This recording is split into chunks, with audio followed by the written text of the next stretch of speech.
tu muy corto currículum, doctora María Cristina Barrón Soto.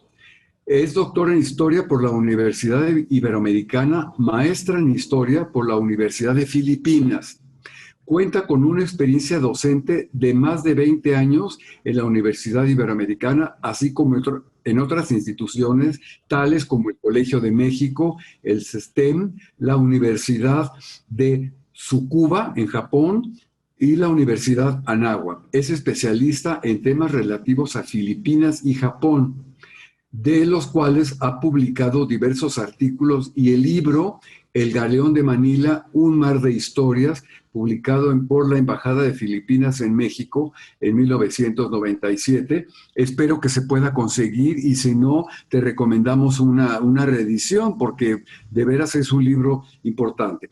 Y fue coordinadora nacional de la Asociación Latinoamericana de Estudios de Asia y África, alada por un periodo de 5 años. Ahí también coincidimos en esa asociación. Tantos años, de veras que me da tanto gusto, sobre todo Bueno, porque ajá. has seguido estudiando, has seguido publicando. Tu pasión por Asia es verdaderamente ejemplar. Y yo creo que eres en la Ibero la única especialista en este tema y que se haya dedicado desde la licenciatura con Elías Trabulce, que tengo entendido que fue quien te Sí, dirigió la me tesis. dirigió la tesis de licenciatura, efectivamente. Me Sí. acuerdo, me acuerdo muy bien. Y bueno, pues te damos la palabra, no sin agradecerte, ah, por parte del Centro de Estudios de Historia de México, Fundación Carlos Slim, del Museo Sumaya, con quien organizamos también este curso, por tu tiempo, pues por que te reencontré y yo dije, bueno, Cristina tiene que estar presente aquí una y muchas veces más, como siempre hemos estado en contacto. Así que, Cristina, adelante, ya tienes casi 150 seguidores, normalmente se van agregando más. Ujú. Bueno, pues muy bien. Pues sin más, bienvenida Cristina, muchísimas gracias. Acá bueno, desde Bogotá y desde Chimalistac también está Anita y está Rubén, así que estamos conectados y con todo el público que nos sigue. Adelante, Cristina, muchas Bueno, gracias. perfecto. Entonces, ¿compartimos ya la pantalla? Ok. Bueno, el tema que yo voy a tratar se llama La devoción a la Virgen de Guadalupe en Nueva España y en Filipinas. Sí, bueno, esta conferencia que estoy dando ahorita, de hecho, también ya la tengo publicada por el Colegio de San Luis. En el 2019 salió justamente la publicación de este texto por el Colegio de San Luis. Entonces, pues comenzamos y pasamos, pues, a ver, el galeón de Manila a Acapulco, más allá de una ruta comercial, es el símbolo de una realidad que abarcó muchas manifestaciones del quehacer humano. Siempre nos debemos referir como el galeón de Manila a Acapulco y no la nao de China. ¿Por qué? Primera, porque el galeón es un tipo de navío muy distinto a la nao. La nao es un navío básicamente de comercio y las naos las usaban principalmente los portugueses, mientras que este navío, el galeón, es mucho más grande, tiene mucho mayor tonelaje, alcanzó hasta 2,000 toneladas el galeón de Manila Acapulco, y aparte de ser un vehículo de comercio, era un vehículo en el que transportaba a gente, ¿sí? Transportaba misioneros, transportaba soldados, transportaba a la gente de la administración civil, en fin, transportaba hasta niños en el galeón. Entonces, aparte de todo, es un medio de transporte muy distinto a la nao. Y ya de manera muy específica, ahora que se está buscando llevar a la UNESCO el reconocimiento de la ruta del galeón de Manila a Acapulco, pues los chinos están muy interesados, ¿verdad?, en llamarle la nao de China. Nunca hubo un contacto directo entre China y la Nueva España.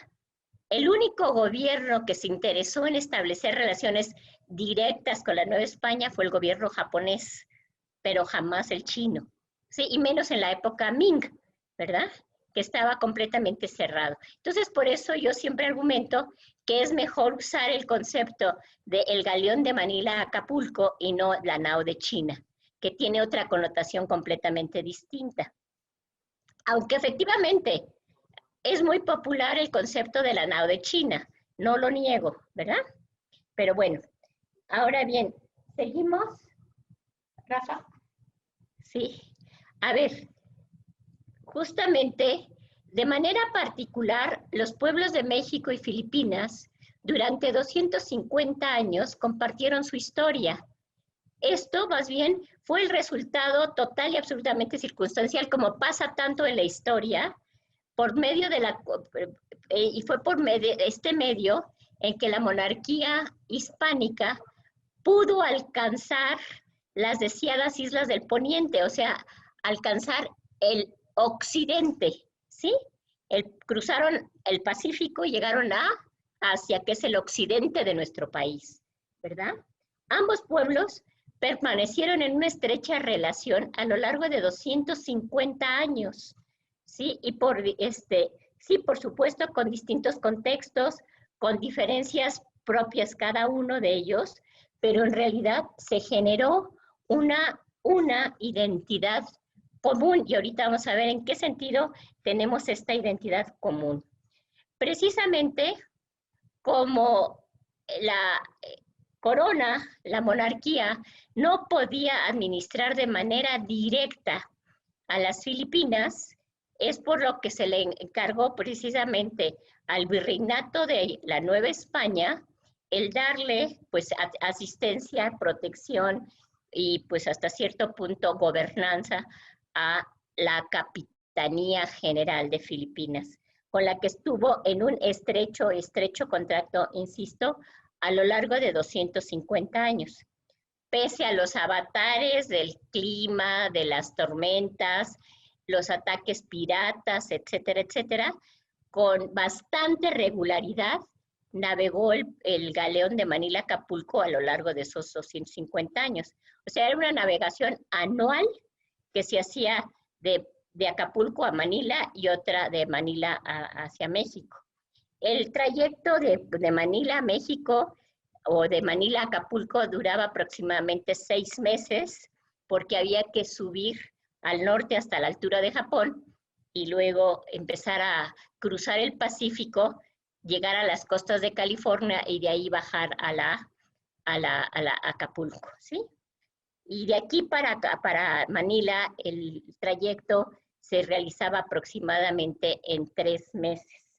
Este documento que aquí presento, la copia de una carta venida de Sevilla, que es el primer documento de la historia de Filipinas, es muy interesante para nosotros, ¿verdad?, los mexicanos, porque como ustedes pueden leer, ¿verdad?, dice concretamente, la cual narra el venturoso descubrimiento que los mexicanos han hecho navegando con la armada que su majestad mandó hacer en México, ¿sí? En 2 ocasiones repite la palabra México, ¿verdad? Cosa que pues es bastante alentador para nosotros. Bueno, precisamente es por esto, ¿verdad?, que la Nueva España se le da, pues se le asigna al virreinato de la Nueva España estar en esa estrecha relación, contacto con Filipinas. Ahora bien, como yo decía hace un momento,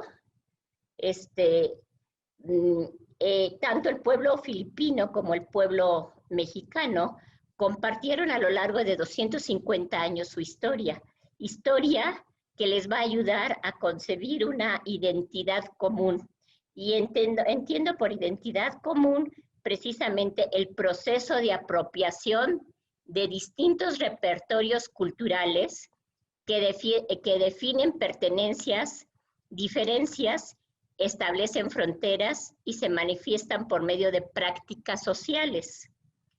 O sea, tanto el pueblo en general, de manera general estamos hablando, los pueblos de México, de lo que era el virreinato de la Nueva España, y los pueblos de la Capitanía General de Filipinas, fueron transformados de manera cultural y esa transformación fue producto de la cristianización, un concepto que yo denomino no de evangelización, no uso el concepto de evangelización ni de conversión solamente. ¿Por qué uso el concepto de cristianización? Yo entiendo como cristianización el proceso de socialización fundada en valores y principios religiosos que moldearon los marcos de referencia, así como la percepción e interpretación de la realidad e incluso la forma de vida de ambos pueblos. ¿Sí? Precisamente, pues el objetivo de esta presentación es explicar, ¿verdad?, cómo a pesar del tiempo transcurrido, de la distancia geográfica entre México y Filipinas, seguimos compartiendo hasta hoy día elementos de identidad fuertemente arraigados. Entre ellos, posiblemente lo más importante, pues es justamente este catolicismo, ¿no? Y entre ello, la veneración que se le tiene a la Virgen de Guadalupe. Cabe reconocer que efectivamente la nuestra, pues ya la conocemos y que es tradicional desde los primeros momentos de la llegada de los franciscanos a México, y en el caso de Filipinas, sí es una veneración mucho más actual, prácticamente del siglo XX, cuando los filipinos, cuando los distintos obispos de Filipinas pidieron al papado que la Virgen de Guadalupe mexicana también se convirtiera en patrona de aquel pueblo. O sea, son tiempos distintos, pero aún así rendimos culto, ¿verdad? Y veneramos a la misma Virgen. Pasamos a la siguiente. ¿Sí? Precisamente, sí, cabe reconocer que ninguna nación imperial sintió tanta inquietud sobre sus propios hechos que la propia España del siglo XVI. El proyecto nacional estuvo cimentado en principios religiosos, es decir, la concepción del Estado como empresa misionera y el empleo del poder político y militar al servicio de Dios, más allá de que la conversión de los naturales haya sido un compromiso en las bulas alejandrinas para los reyes de España y Portugal respectivamente. Precisamente, ¿verdad?, en las instrucciones dadas tanto a Miguel López de Legazpi como a Andrés de Urdaneta, capitán y piloto de la expedición que va a Filipinas, es justamente, como dice este pequeño texto, han de ir a las otras islas que están comarcanas a las Molucas, que son las Filipinas, que están dentro de la demarcación de su majestad, que dizque tienen especias, pero el fin que tiene su majestad principalmente es el de traer a los naturales de aquellas partes al conocimiento de nuestra santa fe católica y secundariamente descubrir la navegación de regreso a la Nueva España. O sea, Felipe II estaba más preocupado o interesado en el aumento de la fe católica, en la conversión de los naturales de Filipinas, que justamente el famoso tornaviaje. Ahora, efectivamente, Andrés de Urdaneta es un agustino, ¿verdad?, que va acompañado de 5 compañeros más, ¿verdad?, y que justamente, pues, además de él ir como piloto de la expedición, la consigna o la tarea para Andrés de Urdaneta es justamente el establecer, ¿verdad?, ya de manera formal la presencia del cristianismo, la conversión del cristianismo. Justamente lo que va a hacer Andrés de Urdaneta, bueno, vamos a verlo más adelante, va a hacer una serie de bautizos, ¿verdad? Ahora, ¿quiénes estuvieron encargados justamente de la transformación transformación cultural o la cristianización, pues efectivamente son las órdenes religiosas. Lo sabemos perfectamente en el caso de nuestro país, en caso de la Nueva España y México posteriormente, que llegan inicialmente los franciscanos y posteriormente van a llegar los dominicos, más adelante los agustinos y por último los jesuitas, ¿verdad? Y todas estas órdenes, tanto las órdenes mendicantes como los propios jesuitas, se van a dedicar a la conversión de los naturales de este nuevo mundo. Ellos se van a enfrentar, a la que sigue, por favor. Ellos, los religiosos, a ver, estos son cómo llegan a Filipinas, perdón, cómo llegan a las Filipinas. Primero van a ser los agustinos con Andrés de Urdaneta, luego van a ser los franciscanos, los jesuitas llegan con Domingo de Salazar, ¿verdad? Justamente que va a ser el primer obispo de Filipinas, y posteriormente, unos cuantos meses después, van a llegar los dominicos, ¿sí? Todos estos religiosos llegan a Filipinas prácticamente, aquí están, a principios de la década de los 20, bueno, pues la conquista de México se concluye en el 21, ¿verdad? A principios de la década de los 20. En el caso de Filipinas, pues salvo los agustinos, van a comenzar a llegar a partir de la década de los 70, o sea, prácticamente 50 años después. 50 años después. Ellos van aquí en México, estos religiosos, estas órdenes religiosas, yo digo que van a desarrollar, bueno, varios autores, perdón, van a desarrollar lo que podríamos decir una serie de formas de conversión, formas de cristianización, lo que podríamos llamar métodos de cristianización, ¿verdad? Que no tenían, porque no tenían ninguna experiencia en Europa de lo que se van a encontrar aquí en la Nueva España, en el Nuevo Mundo, ¿sí? Entonces, estas formas de conversión van a ser producto de su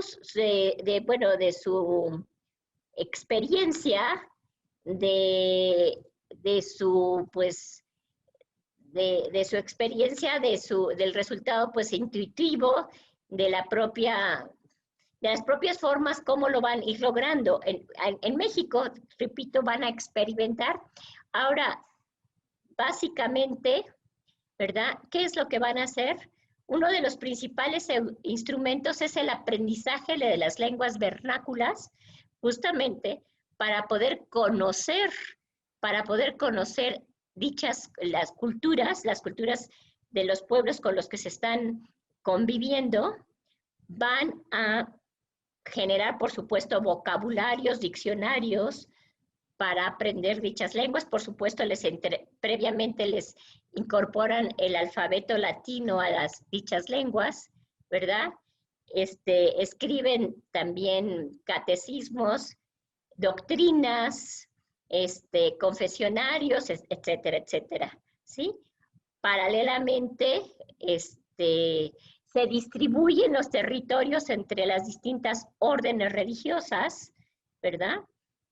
Y los pueblos con los que van a trabajar, y sobre todo otro mecanismo muy importante que utilizan es la reducción de los indígenas a pueblos, la reducción de los indígenas a vivir, a todos ellos, concentrar a los indígenas en pueblos, ¿verdad? También van a usar el teatro, van a utilizar sobre todo las fiestas de los pueblos, las dedicadas a los santos patronos. Todo esto que hacen en la Nueva España lo van a replicar en Filipinas. Prácticamente el mismo modelo, digamos. Aquí les resulta muy bien, allá lo llevan a cabo igualmente, ¿verdad? Sí, claro, es obvio, adaptado a las necesidades, al entorno, a la geografía, etcétera, etcétera. El territorio de la Nueva España, pues sabemos que es enorme, con muchas diferencias geográficas, El territorio de Filipinas, pues más bien es muy homogéneo en términos geográficos, es una zona tropical, montañosa, etcétera, ¿no? En fin. Pasamos a la que sigue. Ah, no, espérame tantito para atrás.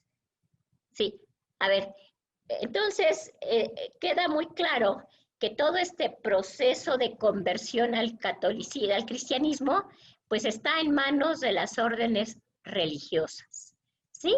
Ahora, viniendo al presente, ahora sí, por favor, ¿sí? Viniendo al presente, justamente el Papa Francisco visitó Filipinas en enero del 2015 y la primera pregunta que él se hizo, y la hizo en voz alta, es ¿cómo es que llegó a este pueblo asiático el cristianismo, el catolicismo? ¿Cómo se convirtieron? Pues se convirtieron desde México. México fue la punta de lanza, ¿verdad?, para la conversión de Filipinas, ¿verdad? ¿La puedes así activar? Para que veamos, vean nomás la cantidad de gente que estuvo presente. ¿Sí tiene voz? ¿Rafa? ¿Escuchan el video?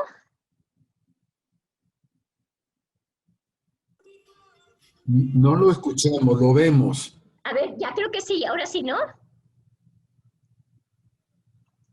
No, lo vemos, pero no lo escuchamos. A ver, un segundito. Doctor, al momento de compartir la pantalla hay El Papa Francisco concluye su visita a Filipinas con una multitudinaria misa. Las autoridades locales estiman que 6 millones de fieles han abarrotado el Parque Rizal de Manila para escuchar las palabras del pontífice. Una homilía que ha coincidido con la festividad del Santo Niño, del que los filipinos son muy devotos. A pesar de la incesante lluvia, cientos de miles de personas han pasado la noche en el recinto para asegurarse una plaza. 25.000 policías se han desplegado en el parque para evitar avalanchas, uno de los principales temores de las autoridades filipinas. Antes de la misa, el Papa mantuvo un emocionante encuentro con los jóvenes en la Universidad de Santo Tomás de Manila, en el que una niña que durante años vivió en la calle leyó un duro testimonio sobre la vida de los menores abandonados en Filipinas. Giselle Palomar rompió a llorar al preguntar al pontífice por qué Dios permite estas cosas. El Papa Francisco dejó de lado el discurso que tenía preparado e improvisó en español. Presten ustedes atención. Ella, hoy, ha hecho la única pregunta que no tiene respuesta. Y no le alcanzaron las palabras. Necesitó decirla con lágrimas. La gran pregunta para todos: ¿por qué sufren los niños? ¿Por qué sufren los niños? Una misa multitudinaria y un encuentro con los jóvenes que ponen el broche final a la visita del Papa Francisco a Filipinas, el país con mayor número de católicos de Asia que se ha volcado para recibir al pontífice.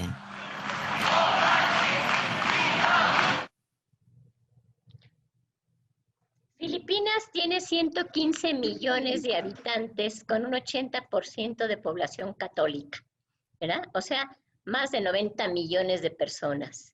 Eso sorprendió sobremanera al Papa.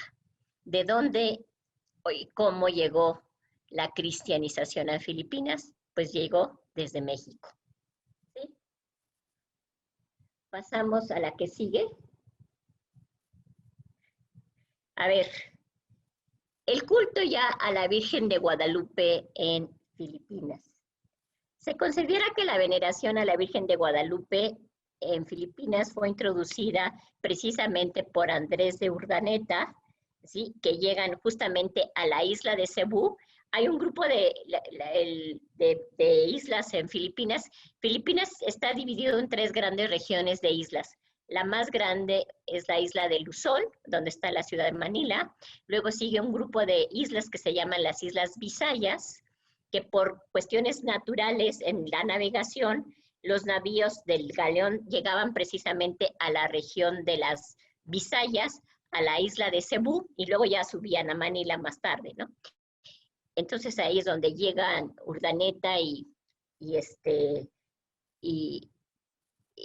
Miguel López de Legazpi, ¿verdad? Entonces, se supone que justamente el culto a la Virgen de Guadalupe va a ser introducida por este religioso franciscano, que, insisto, también llevaba la tarea de piloto, ¿verdad? Y encontrar la ruta de regreso a la Nueva España. Pero bien, ¿qué hace Urdaneta? Pues justamente va a bautizar al jefe local de Cebú, a Tupaz, el jefe local de Cebú, de nombre Tupaz, y le administra también el sacramento del bautismo a otro grupo de naturales, y se funda el primer asentamiento cristiano con el nombre de Villa de San Miguel. De acuerdo con el clérigo Emiliano Mercado, es un clérigo filipino de principios del siglo XX, la ceremonia de bautizo de este grupo de naturales va a estar presidida por una imagen de la Virgen de Guadalupe como símbolo de la propagación de la religión, ¿verdad? Y sin embargo, pues sí cabe la pregunta, ¿qué tan arraigada ya estaba en la Nueva España en esos primeros momentos la veneración a la guadalupana como para que la hubieran llevado estos agustinos? O llevaron a la Virgen de Guadalupe de Extremadura. Para mí no queda muy claro realmente cuál de las dos vírgenes de Guadalupe, ¿sí? Yo considero que era demasiado reciente el culto a la guadalupana en México como para haberla llevado en ese momento. Ahora, por el otro lado, tanto Urdaneta como Legazpi, ellos son vascos, ¿verdad? No son extremeños, entonces, pues yo no sé tampoco, ¿verdad?, si llevarían la famosa Virgen de Guadalupe de Extremadura. El hecho es que yo sí lo planteo ahí como una pregunta de cuál de las dos vírgenes de Guadalupe fue la que llegó a Cebú, ¿verdad? En fin, pero pasamos a la que sigue, por favor. En el caso de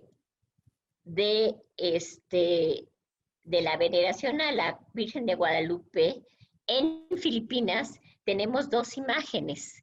Esta imagen que estamos viendo ahorita es una imagen de la Virgen de Guadalupe de Cebú,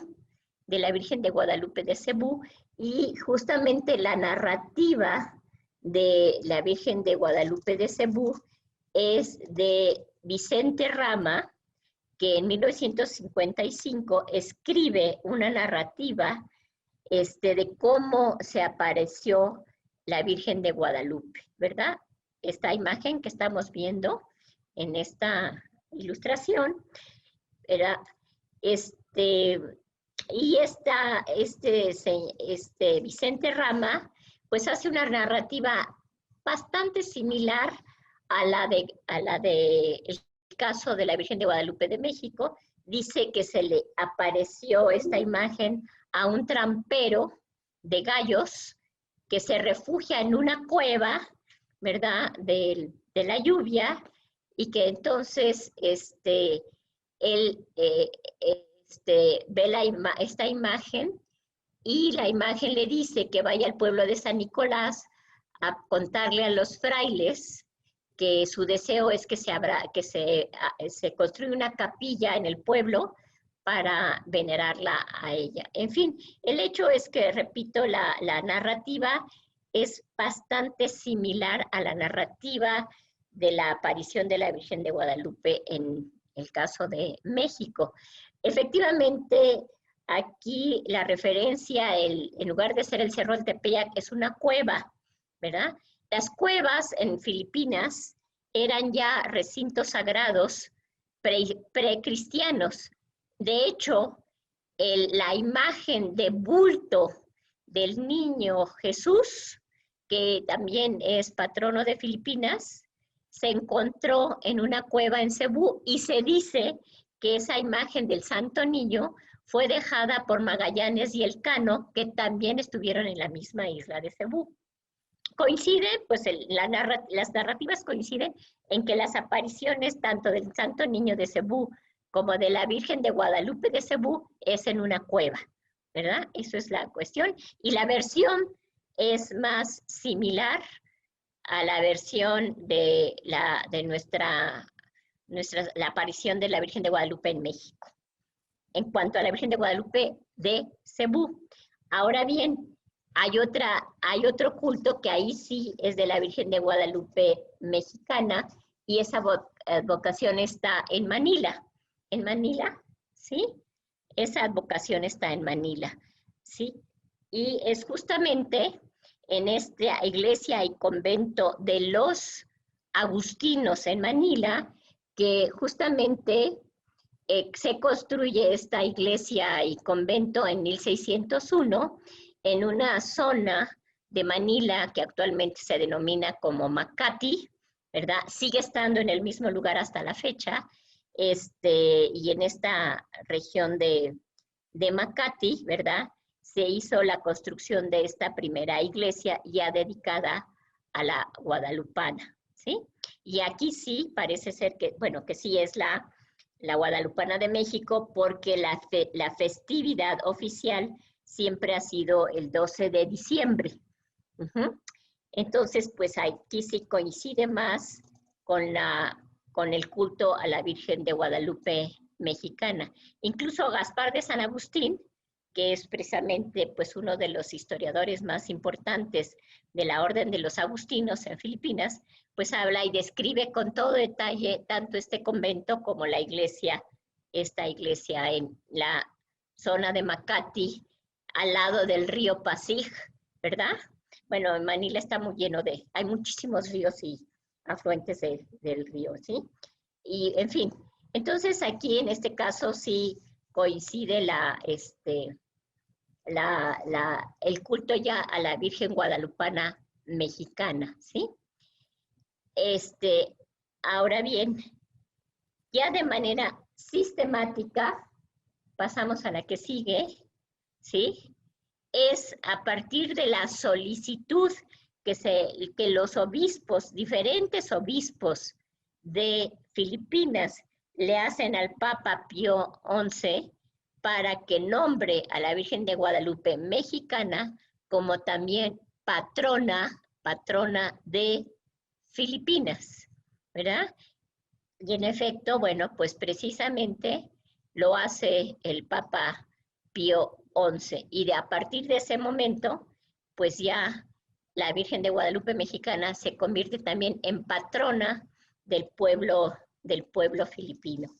A la Ciudad de México, la que sigue, por favor, ¿verdad? A la Ciudad de México lo más, bueno, curioso, entre comillas, ¿verdad?, es justamente la cantidad de filipinos que en sus viajes o hacen viajes especiales a México para venir a rendirle culto a la Virgen de Guadalupe.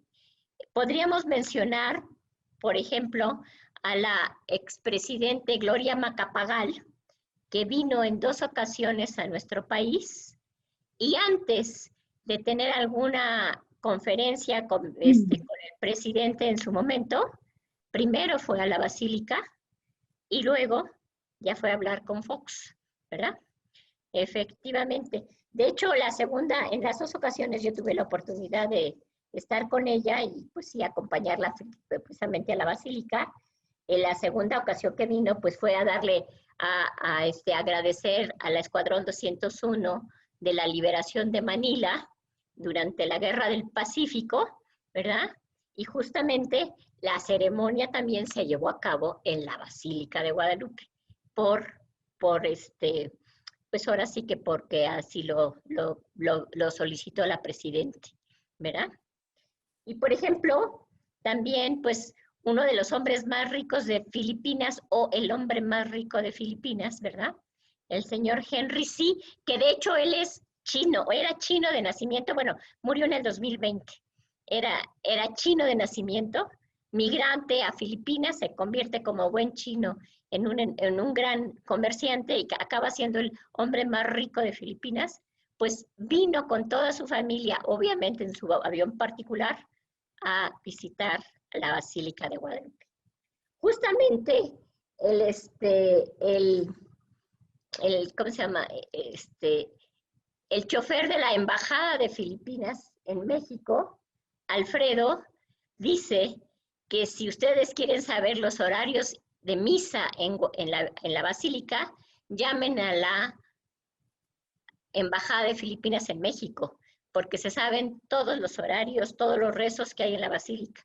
No así en la Basílica, porque nunca les van a contestar el teléfono. Y en cambio, en la Embajada de Filipinas sí se los contestan y les informan perfectamente, porque no hay filipino, empresario, turista, que no venga a México, que no pase por la Basílica, ¿verdad? Ahora bien, vamos a ver cómo celebran los filipinos la Virgen de Guadalupe mexicana, ¿sí? Espectaculares del tamaño de edificios enteros con la gran imagen de la Virgen de Guadalupe. Estamos en el National Shire of Our Lady of Guadalupe, que es la iglesia que se ha construido en honor a la Virgen.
Sa buhay ng makapangyarihan Diyos, Ama, Anak, Espiritu Santo. Amen. Tapos sa pong banal na misa, umaya tayo mapayapa.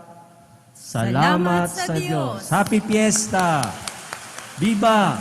Mahal na Virgen ng Guadalupe! Viva! Pues va a ser así como vamos a despedir este video. Les agradezco mucho que le hayan dado play. Ya saben que me interesa darles a conocer un poco más de la cultura filipina, y si les gustó este video, les voy a dejar. Pues bien, Pues como conclusión podemos decir que efectivamente fue introducida por los agustinos, ¿verdad? Porque son los religiosos, la orden religiosa que hasta la fecha tienen el culto a la Virgen de Guadalupe, tanto en Manila como en Cebú. Y fue introducida en 1565. Pensemos que ciertamente llega con Andrés de Urdaneta, pero que ya se hace patrona de Filipinas a partir de 1935, que la propia iglesia filipina, los religiosos eclesiásticos, obispos de Filipinas piden al papado que la nombren también patrona de aquel pueblo. ¿Sí? Ahora, muy importante, porque hay que recordar 1935, ¿sí? Bueno, ya en Asia, en 1935, ya hay una guerra que se libra paralela a la guerra en Europa, ¿verdad? Que es la guerra del Pacífico, y Filipinas es el país más, Manila, la ciudad de Manila, es la ciudad más bombardeada durante la guerra entre japoneses y norteamericanos o estadounidenses, ¿verdad?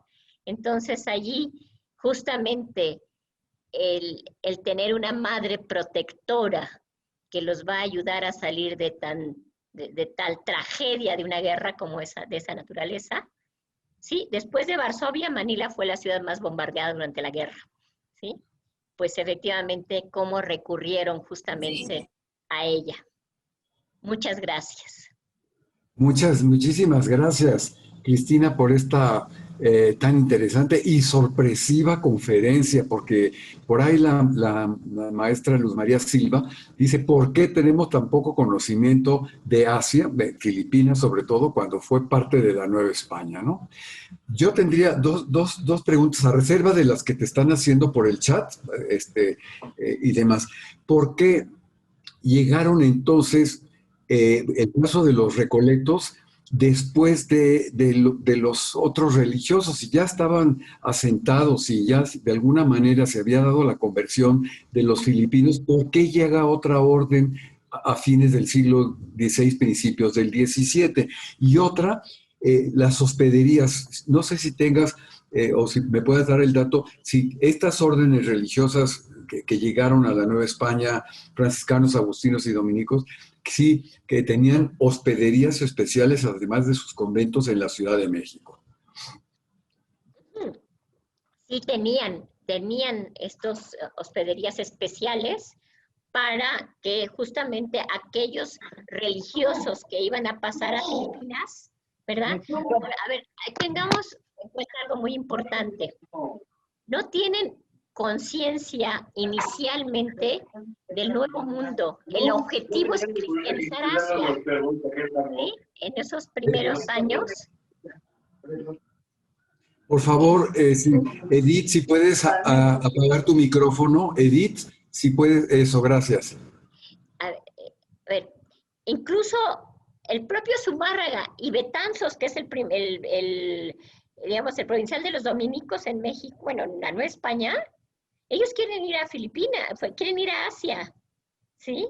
Porque no hay conciencia de qué es el Nuevo Mundo todavía. Sí, estamos hablando de los primeros años de la llegada a la Nueva España. Por eso quieren pasar. Y luego, cuando llegan a Filipinas, incluso Salazar está 30 años aquí en México antes de pasar a Filipinas, ¿sí? Lleva toda la experiencia de 30 años en México como dominico. Entonces, por eso es lo que yo digo, ¿qué hacen? Recrean todo el patrón o la metodología de conversión que generaron en México, o en la Nueva España. Ahora bien, sí hay hospederías o conventos especiales para aquellos religiosos que van a seguir pasando en el transcurso del siglo XVI, XVII, fin XVIII, ¿verdad? Y algunos de ellos ya vienen con la consigna ya saben que van a ir hasta Asia, y otros, estando en México, se incorporan también para ir a Asia. Sí. Entonces, les decía, por ejemplo, Salazar tiene que insistir que dejen de lado China, que dejen de lado Japón, es otra problemática. China y Japón están más en manos de los jesuitas. Es una orden que llega con la corona portuguesa, ¿verdad? Y que hay conflictos efectivamente o controversias entre las dos coronas, etcétera, etcétera. Entonces, Salazar tiene que hacer un esfuerzo muy grande por retener a los religiosos en Filipinas para que no intenten ir a China, no intenten ir a Japón, ¿verdad? ¿Sí? Oye, hay una pregunta muy interesante de José Fernando Benítez que dice, bueno, me gustaría saber cuál es el papel de Nueva España en la historiografía filipina colonial. ¿Hubo circulación de libros impresos en Nueva España en las Filipinas? ¿Y hubo Más imprenta bien, en las Filipinas? también hubo libros impresos en México de Filipinas. Por ejemplo, justamente uno de los, gobernador interino, pero que tiene varios cargos de funcionario, que Antonio de Morga, que escribe la primera historia sobre Filipinas, se publica aquí en México, ¿sí? Sí hay varias publicaciones de Filipinas en México, ¿sí? Como también las hay de México en Filipinas. Ahora bien, sí hay incluso ciertas imprentas, ¿verdad? Imprentas en Manila, ¿sí? Sampaloc es una de estas imprentas en Manila que pues efectivamente hace eso, ¿no? Imprimir libros. El problema muy serio para encontrar bibliografía y documentación en Filipinas es, primero, las condiciones climatológicas, ¿sí? De Filipinas. Es un país tropical, ¿verdad? Con un 90 y tantos % de humedad al día, ¿verdad? ¿Sí? Entonces es como vivir en un baño de vapor todo el año, mañana, tarde y noche. En fin, o sea, las condiciones climatológicas no ayudan para nada para conservar documentos, pero para mí la peor atrocidad es la hecha por los Estados Unidos, que se llevaron la documentación de Filipinas a Estados Unidos, tradujeron mucha documentación de un inglés de principios del siglo XX, en un inglés de principios del siglo XX, pero con vocabulario del 16, del 17, del 18 en español, que no coincide con, ¿verdad? Que no coincide el vocabulario. Y luego les entregaron a los filipinos su historia traducida al inglés y le dijeron, ¿para qué quieren saber español? Aquí tienen su historia, léanla, ¿verdad? Para mí esa fue una de las peores atrocidades que hay. Bueno, Estados Unidos hizo dos cosas. Destruyó la arquitectura y se llevó su historia. Y dejó al pueblo sin identidad, para mi punto de vista, ¿verdad? Entonces, sí, encontrar documentación en Filipinas es muy difícil. Están en las bibliotecas de los Estados Unidos o de las órdenes religiosas, pero en España. Oye, hay un comentario de Cuthberto, dice, muy interesante tema, tengo una duda. ¿Las iglesias católicas filipinas tienen un ritual de Eucaristía diferente? Me tocó en una ocasión que fui a la basílica ver una excursión de filipinos. De estos, unas mujeres se formaron para tomar la hostia, pero cuando se la dieron la guardaron y no se la comieron. Hasta el padre que la administraba les dijo, pero como se dio cuenta que tenían rasgos orientales, no insistió mucho. ¡Qué interesante! ¿Eh? Pues mira, me llama mucho la atención eso. Me llama mucho la atención esa situación que debe haber pasado, no cabe duda. Yo acabo de estar justamente hace una semana en la Basílica. Yo sí soy muy devota de la Virgen de Guadalupe. De hecho, yo nací a unas cuantas cuadras de la Basílica. Yo fui bautizada en la Basílica. Y yo iba a ofrecer flores a la Basílica, ¿no? En fin, yo soy muy devota. Y ahora con la cuestión de que estás con el tapabocas, te piden que te quites el tapabocas, te entregan la hostia en la mano y no te dejan que te muevas hasta que no te la metas a la boca, ¿sí? Bueno, eso fue lo que a mí me tocó experimentar hace 15 días, ¿verdad? ¿Sí? En este caso, pues no dudo, pero no, efectivamente, no, el rito es exactamente el mismo aquí y allá, ¿sí? Ujú. Sí.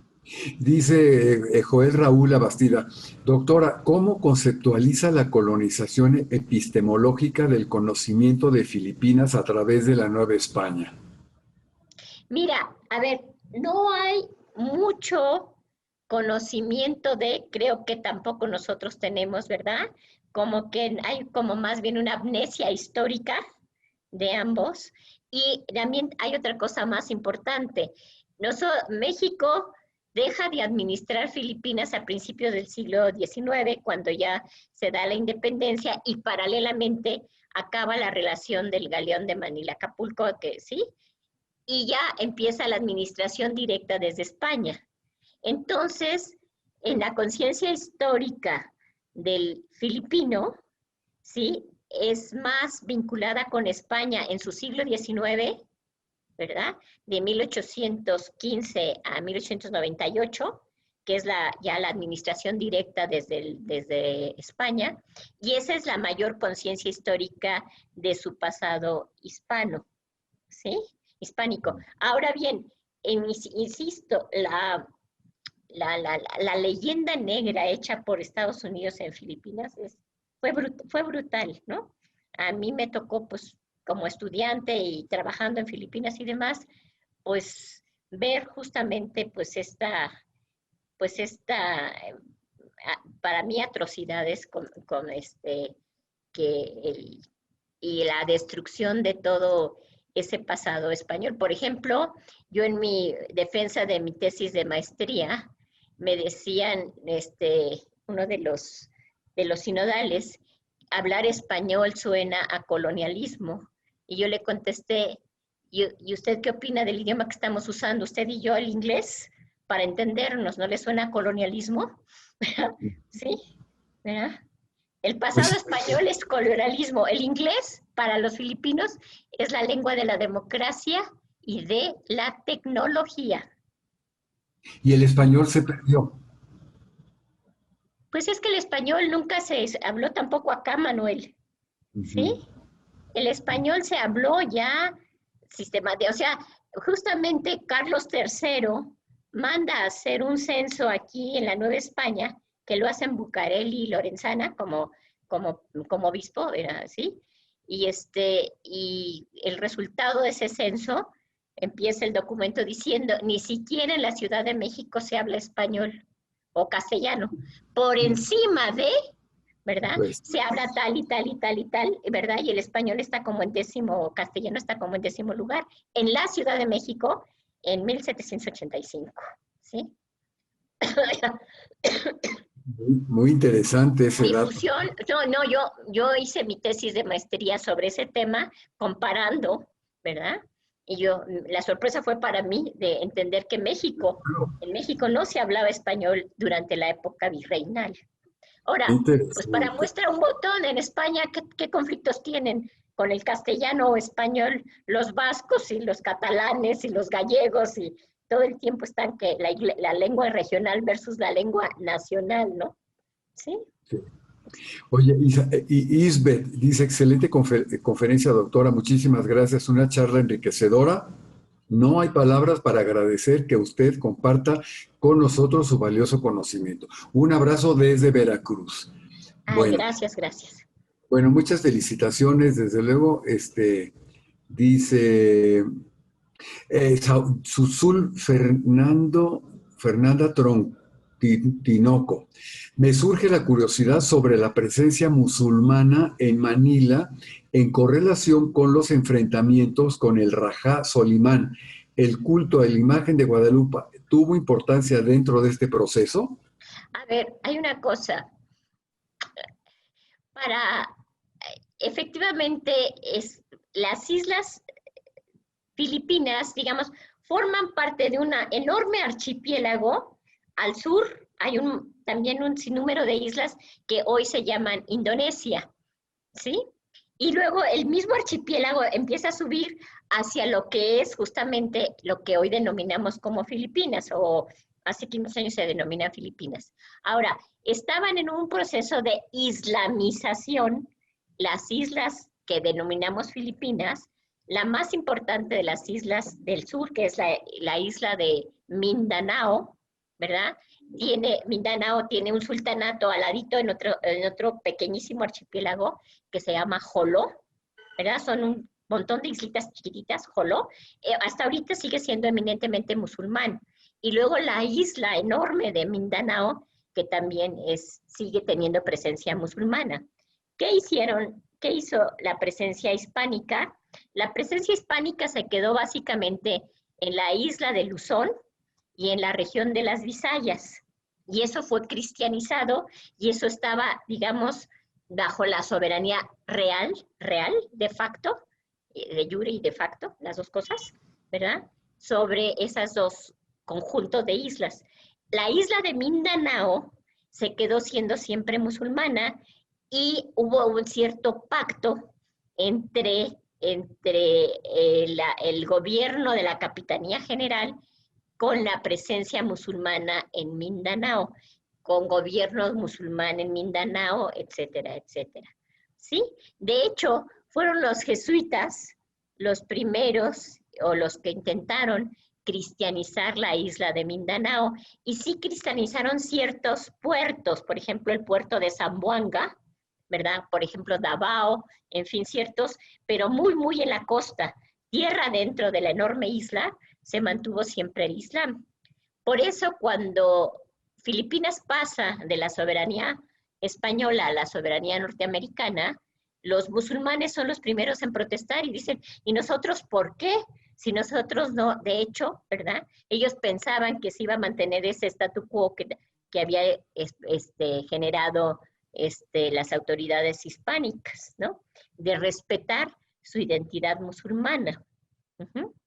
Ahora bien, esa identidad musulmana sobre la enorme isla de Mindanao se fue acabando porque con la presencia norteamericana, lo que hicieron los norteamericanos fue poner ciertas empresas norteamericanas, sobre todo de frutas, en la región de Mindanao y ofrecerle tierras a los cristianos del centro y norte de Filipinas para que se fueran a vivir a Mindanao. Y ahí se generó una verdadera guerra de moros y cristianos que hasta la fecha sigue presente en Mindanao. Y la reivindicación musulmana de las comunidades que viven en esta enorme isla, ¿verdad? Que cuentan con autonomía, pero que pues en realidad pues independencia nunca la van a tener, ¿no? Sí. Hay un comentario ahí, pero no lo puedo recuperar, pero habla sobre el tagalo, pero no sé, no encuentro el comentario, quizá tú lo puedas ver en tu conferencia, porque aquí está muy chiquita la computadora, no lo encuentro yo, a ver si tú lo ves por ahí, que tiene que ver con el tagalo. A ver, el filipino, la lengua oficial de Filipinas se le denomina filipino, pero en realidad es la lengua del grupo de la región de Manila, que es el grupo étnico tagalo o el grupo lingüístico tagalo, ¿sí? Pero numéricamente son más los ilocanos que están al norte de Manila. Numéricamente la población ilocana, la lengua ilocana, es mayoritaria sobre el tagalo y también es mayoritaria el cebuano sobre el tagalo. Entonces la discusión muy fuerte que hay en Filipinas es por qué el tagalo es la lengua reconocida como oficial y le denominan filipino y no al cebuano o al ilocano.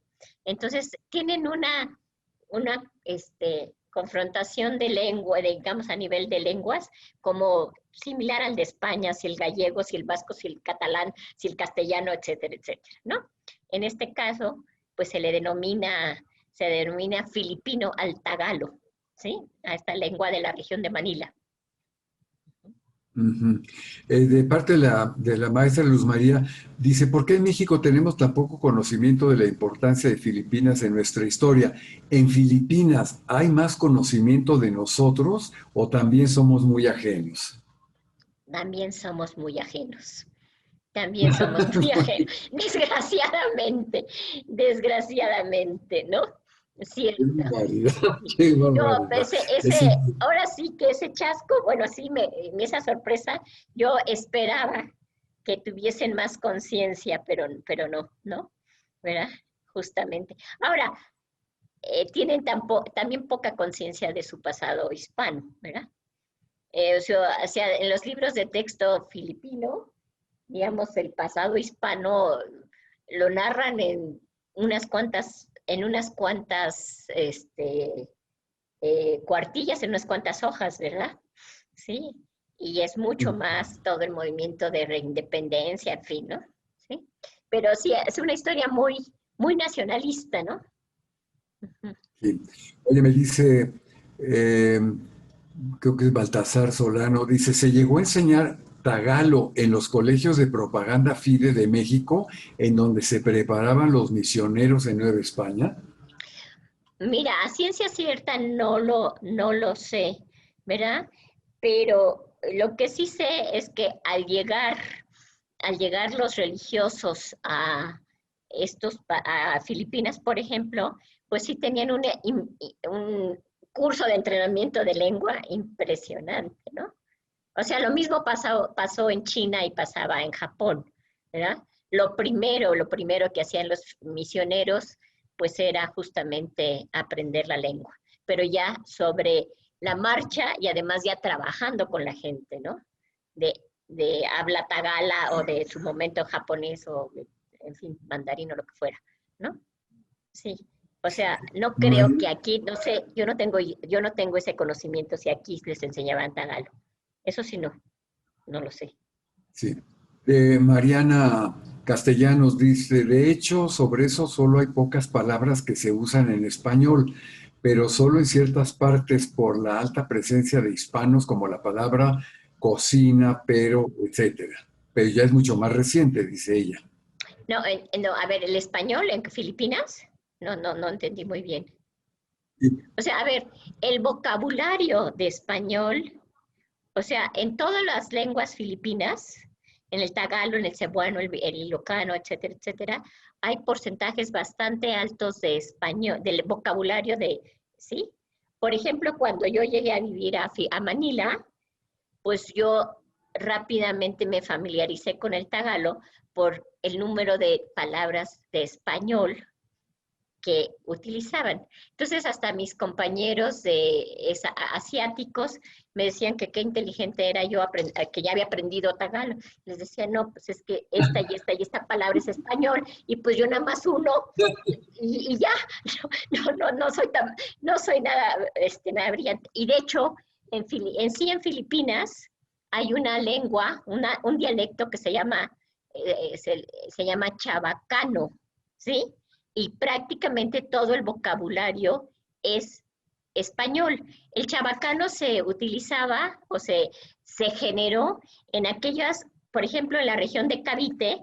Cavite está muy cerca de Manila y es a donde llegaba físicamente el galeón, ¿sí? El primer puerto donde desembarcaba el galeón es Cavite, que está en el otro extremo de la bahía de Manila. Entonces, en Cavite se hablaba y se habla el chabacano, ¿sí? O, por ejemplo, ¿cómo se llama? En los fuertes. Por ejemplo, el fuerte de Nuestra Señora del Pilar en Zamboanga, el fuerte de San Pedro y San Pablo en Cembú, etcétera. Alrededor se generó esta lengua que se denomina chabacano.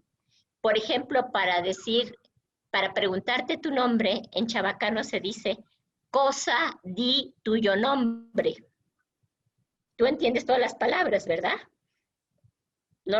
Tú no utilizarías ese vocabulario, pero entiendes que te están preguntando tu nombre. Cosa di tuyo nombre, ¿no? Ese es el chabacano. Dos últimas intervenciones.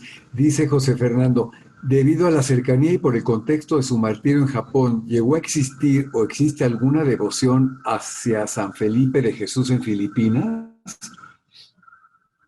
No, no. La devoción a Felipe de Jesús es aquí en México, fundamentalmente, ¿no?